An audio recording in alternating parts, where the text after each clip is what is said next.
An apple a day keeps the doctor away. But hey, these aren't apples, they're pomegranates. Hi guys, it's Amanda here, Creative Gardener, and I wanted to give you an update on my pomegranate trees. Now, pomegranates seem to grow quite profusely around the island, and it doesn't seem to be a fruit that is widely eaten. It's also imported, so again, and they're quite expensive actually. So I planted 2 when we first got here, and within the same year they started producing fruit. So in the tropics, I can't talk about other places around the world, but here in Barbados it grows really well, so you can have fruit within the year. And this tree has produced lots of fruit, and looking at it now, I was looking at it recently and I was thinking, gosh, it's got really bushy, and we've had a few birds lay there, build nests in here. That's one that there's one there, you can see it. Yeah, the birds have long gone, grown up and had babies of their own, so I'm a grandmother in in the bird kingdom as well. But yeah, it keeps producing fruit, and it's really good because they've got lots of nutrients, and I definitely recommend that you look up some of the nutrients for the pomegranate and see if it's something you'd like to grow. Now, the ones that we have, they don't go they're not like deep red. I love those particular ones, but we don't have the deep red ones. They're kind of pale pink, and sometimes you can get them thinking that they're ripe enough, and they're not as pink inside. They're really even very pale. Now, the way that you can tell some of these are ripe is that it loses all the green colour. So I know that this particular one isn't ripe. None of these here yet are ripe. I've got several growing here, so they need maybe a month or 2. This one has got it's like a spider growing at the bottom of it, something. And sometimes they grow 2 at a time or 3 at a time on the same thing. So this particular one had another one here that was more ripe, and so I took that one off. So as I said, I planted two of them, and in the beginning, and I've always got fruit off them. I've got an issue with some of them where they've started to have these black spots on the outside. There's one with 2 growing. Yeah. But what I found is, let me show you we'll go and walk to the other one. What I found, so this is this spider. I don't know how it manages to get across so quickly. Anyway, let's just go here. So this particular one is looking very sparse, and yeah, what I had told it I would do is cut it back, and it probably needs cutting back and just kind of starting, putting a lot of mulch at the bottom here, and giving it a lot of nutrients. A lot of the leaves seem to be up top, so yeah, if I look at some of the branches at the bottom, they're just devoid of leaves. But if you look, it's got these little, I don't know what that is. I've never seen it before. But what happened when I cut one that looked like that, and it was kind of more pinker on the outside, but it was actually fine inside. These markings seem to be, which must be some sort of fungal disease or something. I'm not sure. But it hadn't gone right through to the fruit inside. They were fine. But with the pomegranates, I've just been, I mean, that they come up, they have hundreds, it seems like hundreds of seeds in there.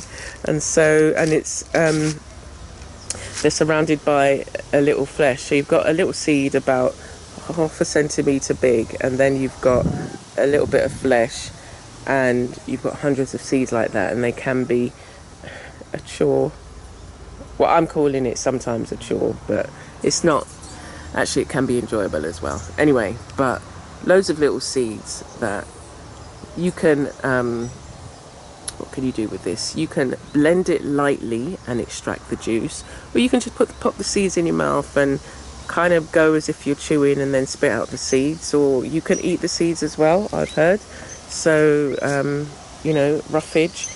But the birds have also been living off some of the pomegranates here, and you can see this one, what they do is they peck into the side and they slowly make their way to the fruit inside, and there's one up there, but there's enough to go round, so it's just like, okay, go for it. But I will need to cut this kind of back, maybe up to here, and just give it excuse me, just give it a chance. So let's go and see some others that are growing. When I went away, and I saw in the shops the really red ones. In London they got the really red ones, and that's the ones that I wanted, but they haven't grown well for me. So I'm just like, well, you got these ones, so just allow them. But sometimes you get some growing in places that you haven't actually put them. Perhaps what happened is I had some seeds and I just dashed them. That's what I do sometimes, because it's interesting to see if in different parts of a garden they'll grow. So this is one that I haven't bothered to move, because what I found is that they don't really like too much handling. So if you're going to handle them, you've got to make sure that you've taken up enough soil from around it and then put it in place. They really don't like their roots being troubled, and the ones that I've done that to have all died. The other thing I did was I had put a lot, I can't remember whether I put it in a pot or put them in pots to grow them, but I've got a lot growing at the back here. No, what I did was I just scattered the seeds and just allowed them to grow. So look here, looky here. Look how many we've got here. We've got about 6 plants growing here. Because at one point I thought, I don't like throwing away seeds at all. So the bananas are welcoming me, but I don't like throwing away seeds at all. So along here, I was willing to have loads of pomegranates growing along here, but the only ones that have survived are these ones.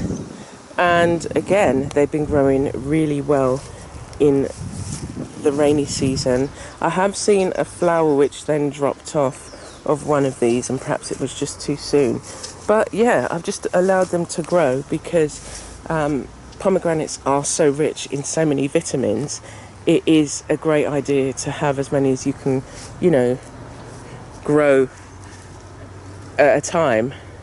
And yeah, whilst these are restricted in terms of their spacing, it's just like we're still going to get pomegranates growing from here. And I was going to say maybe I could try and move one, but I really don't want,